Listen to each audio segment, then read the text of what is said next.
Hey guys, so back, I'm back finally. I guess you can be your own worst critic, and I guess that's what caused me to actually delay coming back with another poem. Um, my best friend said that I should fix myself up some, and she fussed at me and she made me put on a face because I never do it. So I put on a face. But again, it's Chaos and Bliss back with another poem and rant.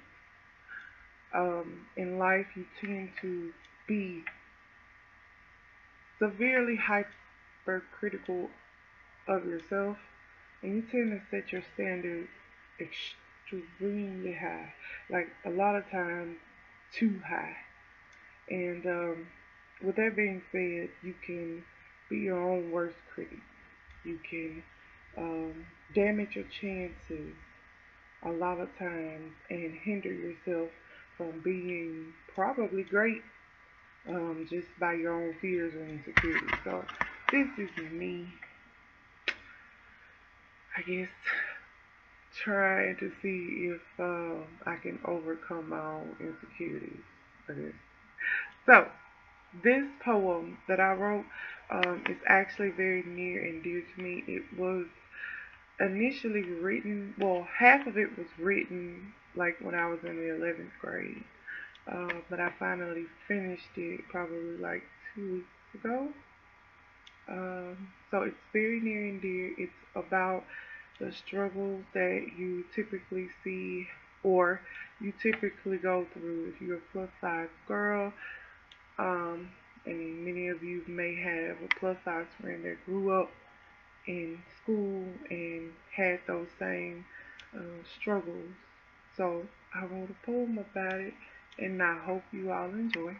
The name of the poem, however, it's my point of view, and one of the reasons why I made the poem or made this channel was that my poetry can have the tendency to be really, really raw, and that can come off really, really direct. So I'm not sure if my poetry would fit everybody's liking. So I may have a more eclectic type poetry. So not really sure. I hope you all enjoy. The name of the poem, however, is called Suicide. So again, I'm reading this from my phone, just getting started, so I ain't got all that special fancy stuff. You see all these other folks with. Okay, suicide. Most people don't even realize what the what goes through the mind of a person that is constantly tormented, dealing with the struggles of a family that view are rougher than your worst enemy, knowing that most harm in life doesn't come from a foe, yet the ones most closest to me.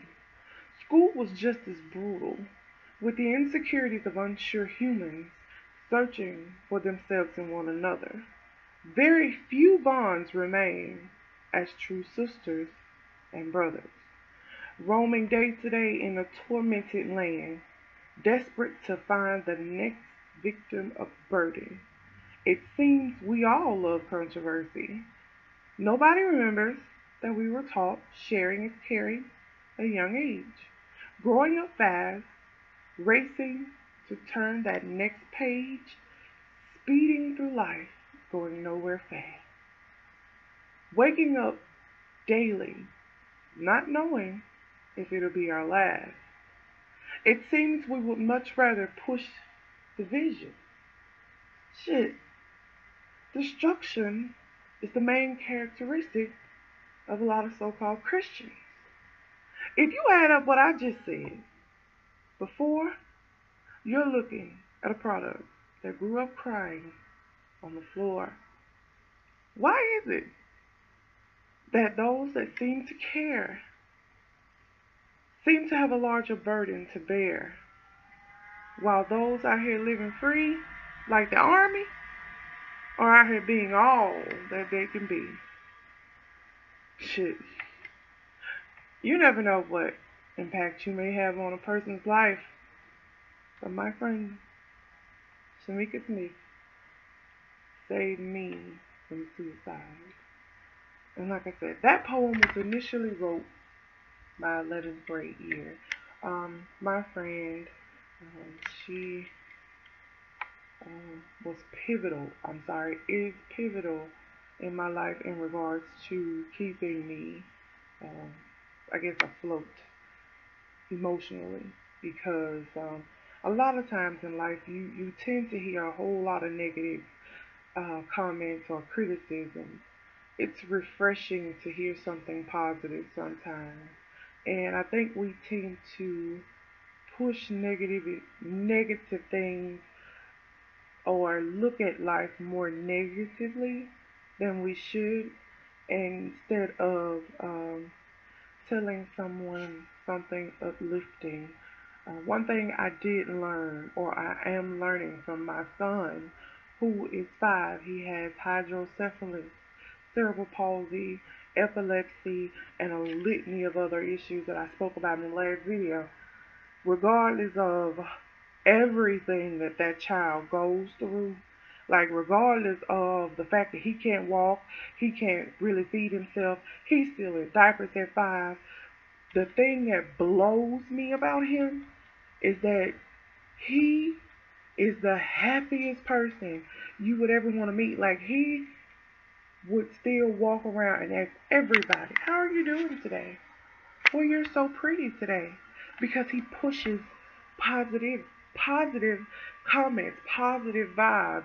With everything negative that's going on with him, he is still so positive, and that blows me. And it taught me like one of the biggest lessons ever, because we all look at stuff so, we're not really optimistic. And that child's life, he will probably always be against the odds. And for him to be so happy, I think that's a testament that I think we all should learn from. And one of the reasons why I made this platform. I hope you guys enjoy the video, and maybe I can get over my insecurities and start posting more. But see you next time. Y'all be good. Bye.